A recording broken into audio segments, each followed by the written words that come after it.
Hello മക്കളെ, ആർക്കനെക്സിൽ നിന്ന് നന്ദു സാറാണ്. വളരെ സിമ്പിൾ ആയിട്ട് വളരെ കുറഞ്ഞ സമയം കൊണ്ട് ഒരു എസ് എ ക്വസ്റ്റ്യൻ പഠിച്ചാലോ?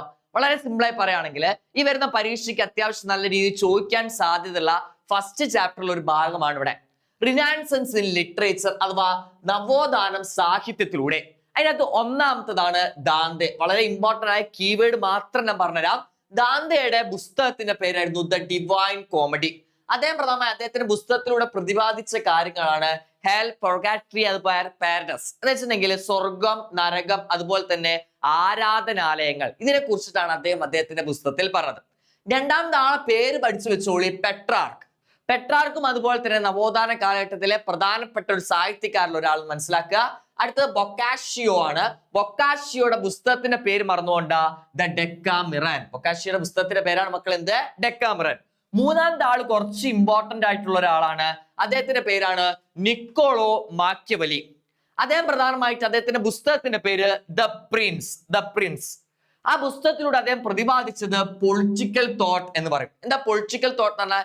രാഷ്ട്രീയ ചിന്തകൾ. വളരെ ചുരുക്കി പറഞ്ഞ മക്കളെ, ഒരു രാഷ്ട്രത്ത് ഒരു രാജാവ് എങ്ങനെ ഭരണം നടത്തണം, അല്ലെങ്കിൽ ഒരു രാഷ്ട്രം നല്ല രീതിയിൽ എങ്ങനെ ഭരിക്കപ്പെട്ടു പോകണം എന്ന് പറയുന്ന ഒരു പുസ്തകമാണ് നിക്കോളോ മാക്യവലി ദ പ്രിൻസ് എന്ന് പറഞ്ഞ പുസ്തകത്തിലൂടെ പ്രതിപാദിച്ചത്. ഇനി നവോത്ഥാന കാലഘട്ടത്തിലെ പ്രധാനമായുള്ള സാഹിത്യം അല്ലെങ്കിൽ സാഹിത്യത്തിൽ സ്ത്രീകളുടെയും സംഭാവന ഉണ്ടായിരുന്നു. അതിൽ ഏറ്റവും പ്രധാനപ്പെട്ട ഒരാളാണ് കെസാൻഡ്ര ഫെഡലെ. കെസാൻഡ്ര ഫെഡലെ പ്രധാനമായി സ്ത്രീകൾക്ക് വേണ്ടി എഴുതുകയും അതുപോലെ തന്നെ സ്ത്രീകൾക്ക് വേണ്ടി പ്രസംഗിക്കുകയും ചെയ്തു. അപ്പം വളരെ ഇമ്പോർട്ടന്റ് ആണ് സ്ത്രീകൾ, വുമൻസ് എംപവറിന് വേണ്ടിയിട്ട് കെസാൻഡ്ര ഫെഡലെ എഴുത്തും അതുപോലെ തന്നെ പ്രസംഗവും ആ സ്ത്രീയുടെ വക ഉണ്ടായിരുന്നു. അല്ലെ പ്രധാന കെസാൻഡ്ര ഫെഡലെ പ്രാധാന്യം കൊടുത്തു. ഇനി നമ്മൾ അടുത്ത ഭാഗത്തെ പോവാണ്. ഇതും ഒട്ടും വിട്ടുകളയാത്ത ഭാഗമാണ് റിനാൻസൻസ് ഇൻ സയൻസ്. എങ്ങനെയാണ് നവോത്ഥാനം ശാസ്ത്രത്തിലൂടെ? വളരെ സിമ്പിൾ ആയി പറയുകയാണെങ്കിൽ അതിനകത്ത് കോപ്പർനിക്കസിന് മുമ്പ് ഒരു കാര്യം പറയാനുണ്ട്. നമ്മളുടെ ടോളമിയെ കുറിച്ചിട്ടാണ്. ടോളമി പറഞ്ഞു ഈ യൂണിവേഴ്സ്, നമ്മളെ പ്രപഞ്ചത്തിന്റെ കേന്ദ്രം എർത്താണെന്ന്. അങ്ങനെ യൂണിവേഴ്സ് പ്രപഞ്ചത്തിന്റെ കേന്ദ്രം എർത്താന്ന് ടോളമി പറഞ്ഞു. പക്ഷെ 16-ാം നൂറ്റാണ്ടാകുമ്പം ആ പ്രസ്താവന തെറ്റാന്ന് പറഞ്ഞുകൊണ്ട് കോപ്പർനിക്കസ് രംഗത്തിറങ്ങി. അദ്ദേഹം പറഞ്ഞു ഭൂമി പ്രധാനമായി കേന്ദ്രമൊന്നല്ല, സൂര്യനാണ്, സണ്ണാണ് കേന്ദ്രം. മറ്റുള്ള എല്ലാ പ്ലാനറ്റ്സുകളും പ്രധാനമായിട്ട് എന്താണ്? ഇതിന് ചുറ്റും പ്രധാനമായി വലയം വെക്കുക എന്ന് ആര് പറഞ്ഞു? കോപ്പർനിക്കസ് പറഞ്ഞു.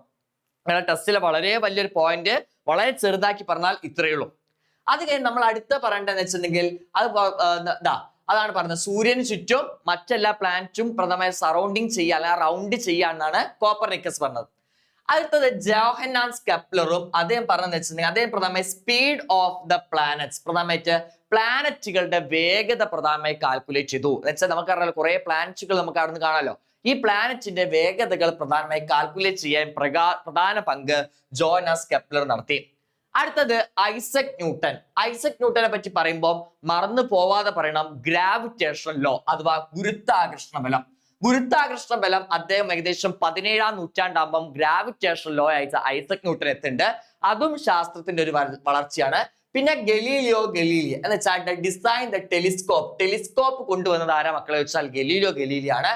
പിന്നീട് അദ്ദേഹം കണ്ടെത്തിയ രണ്ട് സാധനങ്ങൾ ജൂപ്പിറ്റർ ആൻഡ് റിംഗ് ഓഫ് സാറ്റേണും ജൂപ്പിറ്ററും കണ്ടെത്തിയ ഗലീലിയോ ഗലീലിയാണ്.